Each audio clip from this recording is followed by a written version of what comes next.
दोस्तों, मैं हूँ Rajan Kumar Dubey as a part of English language. आज मैं सभी को जो है फ्यूचर परफेक्ट कॉन्टिन्यूअस टेंस के बारे में बताऊंगा। जैसा कि मैंने पिछले वीडियो में आपको फ्यूचर परफेक्ट टेंस के बारे में बताया था, तो आइए हम आपको बताता हूँ कि इसको कैसे पहचाना जा सकता है। तो हिंदी वाक्यों में कैसे इसको हम पहचान सकते हैं। तो फ्यूचर परफेक्ट कॉन्टिन्यूअस टेंस में के वाक्यों में हिंदी वाक्यों के अंत में रहा होगा, रही होगी, रहे होंगे के साथ समय दिया हुआ हो, तो वहाँ पर फ्यूचर परफेक्ट कॉन्टिन्यूअस टेंस होता है। देखिए, कॉन्टिन्यूअस में और फ्यूचर कॉन्टिन्यूअस में और फ्यूचर परफेक्ट कॉन्टिन्यूअस में, जैसे फ्यूचर कॉन्टिन्यूअस में वहाँ पर भी रहा होगा, रही होगी, रहे होंगे आते हैं, और फ्यूचर परफेक्ट कॉन्टिन्यूअस में भी रहा होगा, रही होंगे, रहे होंगे आते हैं। लेकिन अंतर केवल एक ही है कि फ्यूचर कॉन्टिन्यूअस में समय नहीं होता है और फ्यूचर परफेक्ट कॉन्टिन्यूअस में समय होता है। तो देखिए, फ्यूचर परफेक्ट कॉन्टिन्यूअस में आपको समय मिलेगा, तो वहाँ पर फ्यूचर परफेक्ट कॉन्टिन्यूअस टेंस माना भी जाएगा। तो आगे हम जैसे कि आपको फार्मूले के अनुसार बताता हूँ साधारण वाक्य में। तो क्या हो जाएगा साधारण वाक्यों में, देखिए, सब्जेक्ट होगा, इसके बाद will, shall, have, been, verb की first form ING plus object, since for plus अन्य होते हैं। जैसे एग्जाम्पल के रूप में मैं आपको बता रहा हूँ, दोपहर के समय वह 1 घंटे से पढ़ता रहा होगा। अब देखिए, दोपहर के समय, एट नून, जिसकी इंग्लिश होता है at noon, at noon he will have been reading for 1 hour. अब जैसा कि मैंने आपको पहले भी वीडियो में सब बता चुका हूँ कि जहाँ निश्चित समय होता है वहाँ पर सिंस, और जहाँ अनिश्चित समय होता है वहाँ पर फॉर का प्रयोग किया जाता है। पॉइंट ऑफ टाइम में सिंस और पीरियड ऑफ टाइम होगा तो फॉर का प्रयोग किया जाएगा। तो वैसा यहाँ पर भी प्रयोग किया जाएगा। जैसे आगे और मैं आपको बता रहा हूँ, तुम कल 4 घंटे से अपने अपने समय नष्ट कर रहे होंगे। तो क्या हो जाएगा, यू विल, अब देखिए, you will have been wasting your time for 4 hours tomorrow. और आगे हम बताते हैं, जैसे तुम सुबह से सड़क पर टहल रहे होंगे। तो क्या हो जाएगा, तुम की इंग्लिश होगा you you will have been walking on the road since. अब चूंकि जो है सुबह है, सुबह दोपहर शाम का निश्चित समय होता है, तो सिंस मॉर्निंग यहाँ पर। आगे और हम बताते हैं, जैसे वे लोग 4 बजे से नहर में स्नान कर रहे होंगे। तो क्या हो जाएगा, they will have been bathing in the canal since 4 o'clock। अब देखिए क्या हो जाएगा यहाँ पर, they will have been bathing in the canal since 4 o'clock।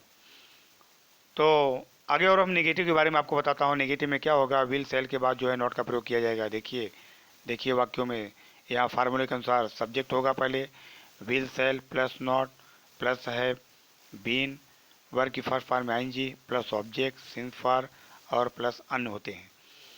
आइए हम ऊपर के एग्जाम्पल से ही आपको यहाँ एग्जाम्पल के रूप में समझा दे रहा हूँ। देखिए, जैसे कि यू विल नॉट हैव, अब देखिए विल के बाद जो नॉट का प्रयोग किया गया है, not have been walking on the road since morning.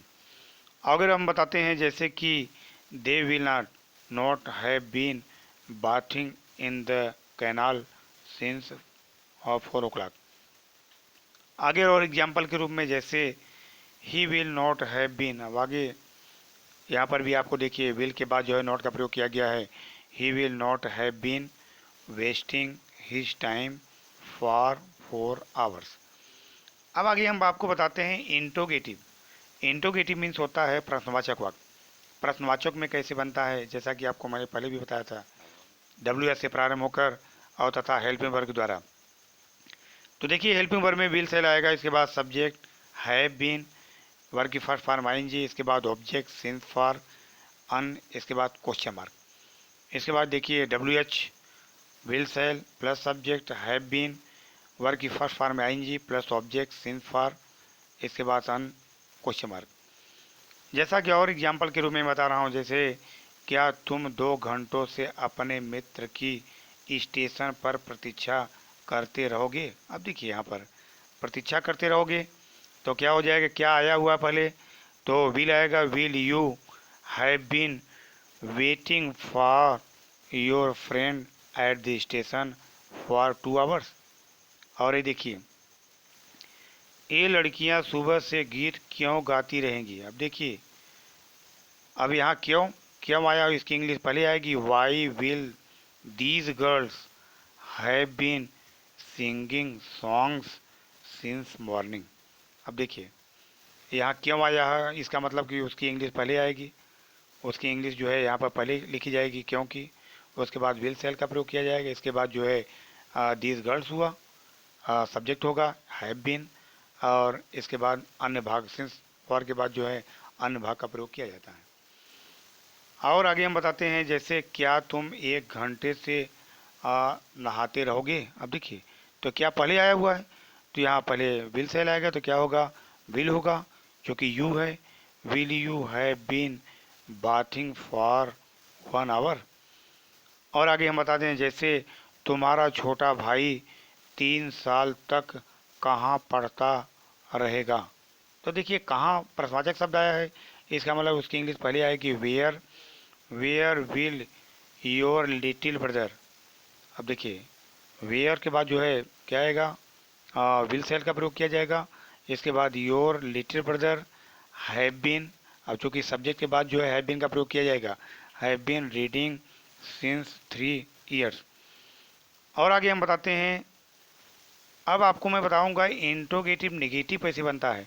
तो इंट्रोगेटिव नेगेटिव में क्या हो जाएगा, सब्जेक्ट के बाद नॉट का प्रयोग किया जाएगा। जैसा कि पहले भी मैंने आपको बताया था कि सारे इंट्रोगेटिव में जो भी टेंस होंगे, सब में इंट्रोगेटिव नेगेटिव में सब्जेक्ट के बाद नॉट का प्रयोग किया जाएगा। तो इसमें देखिए, will shall plus subject plus not, have been verb की first form ING plus object since for, और इसके बाद अन्य होते हैं। WH will shall plus subject plus not have been, इसके बाद वर्ग की first form ING plus object since for और प्लस अन्य होते हैं। आइए हम जो ऊपर के एग्जाम्पल हैं उन्हीं को मैं बता दे रहा हूँ। तो क्या हो जाएगा, वाई वाई, अब देखिए यहाँ WH बताया गया है। एग्जाम्पल तो जो मैं ऊपर बताया हूँ आपको वही देखना पड़ेगा कि एग्जाम्पल जैसे पहले था ठीक उसी प्रकार से इसका भी होता है। सब्जेक्ट के बाद जो है नॉट का प्रयोग किया जाएगा। नॉट हैव बीन वर्ग की first form ING plus object since for और प्लस अन।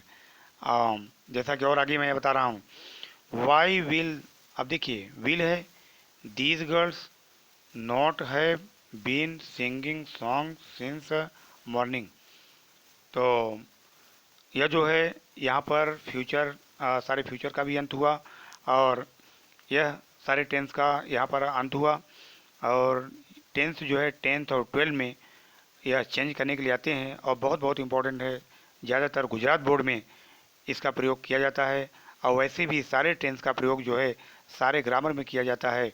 बिना टेंस का ग्रामर सारे अधूरे हैं, इसलिए छात्रों को विशेष रूप से टेंस का ज्ञान होना चाहिए, और बिना टेंस का कोई भी ग्रामर नहीं कर पाएगा, इसलिए इसका ज्ञान रखना बहुत ज़रूरी है।